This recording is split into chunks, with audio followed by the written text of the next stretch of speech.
Hello guys, it's Glummet here. I'm back. I know you missed 2 videos this week. Unfortunately, I wasn't feeling very well. I'm fine. I'm just had a really bad headache and was just feeling really sick. So I took a couple of days off the content creation, but I'm back and better than ever before. And today, guys, I want to talk a little bit about guilds and a little bit about what guilds should focus on. And you can see on my screen, Jedi Cow is watching. He's sitting there and he's gear 12. I'm not going to be taking him to Relic. I don't have the materials right now.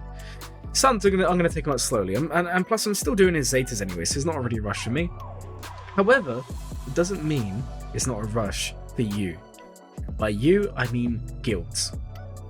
So guys, if we're talking about guilds in Swgoh, we have 3 or 4 brackets. We have the low tier guilds. This is the guilds which are 0 to 200 million GP. We then have the guilds that are 200 to 300 million GP. We then move to 300 to 400 and then 400 onwards. Now a lot of you will be saying, but Glummet, there's a big difference between more and someone sitting at 400 million, and that is true. That is true. However, if we're looking at the focus of the guild, it is not. And that's because guilds who are 400 million or above will be competing decently in Rise of Empire. They most likely would have left GOTB behind, and they're in their own bracket. Whereas the guilds below that may still be dabbling their feet in, light side Geo or dark side Geo, or still performing pretty competitively in Rogue, but just to a lower extent. So that brings us back to Jedi Cow and why you guys might need to actually invest in this guy. So let's start from the beginning, guys. What is the first team anyone or any guild should be encouraging people to farm?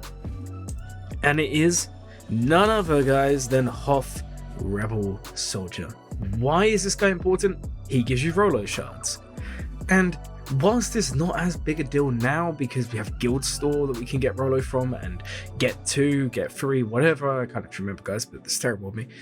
But now that we have other avenues to get Rolo, you can absolutely go from a standpoint and say, okay, we're going to farm Rolo as a guild. We're 50, 60 million GP, but if we have, 20 people getting Rolo shards, your guild becomes more appealing. So that is why you want Hoth Rebel Soldier. And then we're going to move onwards and upwards. We're not going to include Probe Droid because I don't think it's as important. But Geos, guys. Geos. They're all here. Gear 12 required. This is still a big thing for earlier guilds. And if you don't know how to beat this mission, maybe you're watching this in a couple of weeks when GOTB's around, then go ahead and click the video that's coming up on the screen now and you can go see how to beat the GOTB mission. So Wat Tambor is obviously a big thing, and I think going forward, guys, I think in 1 year, if I had a crystal ball, I would predict that we may actually see Wat Tambor become even more important. Why is this? Firstly, in about a year's time, everyone's going to have Trench. If the opinion has changed by then, which I hope it has because I think he's a good character, we're going to see a lot of people starting to put his team together. And very quickly, quite a few people are going to be realizing, oh, if I don't have Wat Tambor, I'm screwed. So people are going to go back for that reason.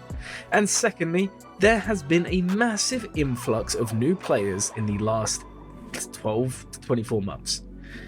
And that also coincides with Rise of Empire coming out. So a lot of people are skipping GOTB.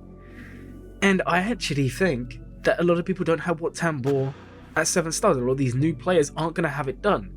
So unless CG comes out of packs, then this is going to be something that we might see a trend in the next year. So you still want Geos, guys. Then after we've finished Geos, I don't think it's as big a deal anymore, but you could have some people do clones.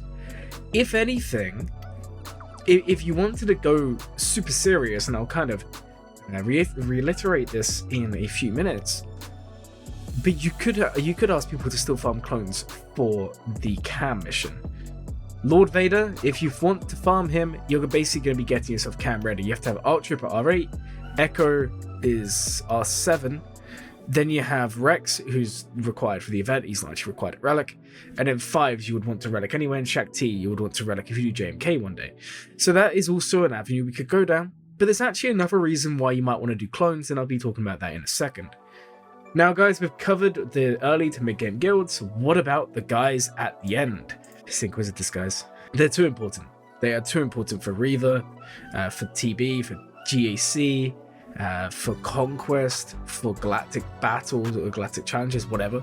You need them everywhere. But Inquisitors are definitely on this list. So if you're a mid to late game guild, you should be definitely prioritizing the Inquisitors because you're going to need them if you want to succeed. And then that brings us back full circle, guys, to Jedi Knight Cal. And why would I recommend him? Well, guys, if you want to progress as a guild and you want to be enticing, being able to get to Zepho or have it in your sights is massive. The Zepho is great for producing more Kyrotech, producing more stars. A guild that is 450 million and currently getting 35 stars might even get 36 or 7 by getting to Zepho. And this is without changing anything else in their planning when approaching TB. So it's very, very important we're talking about that. Also, guys, from a TW perspective, having lots of Jedi Knight Cal is going to make a lot of other counters easier.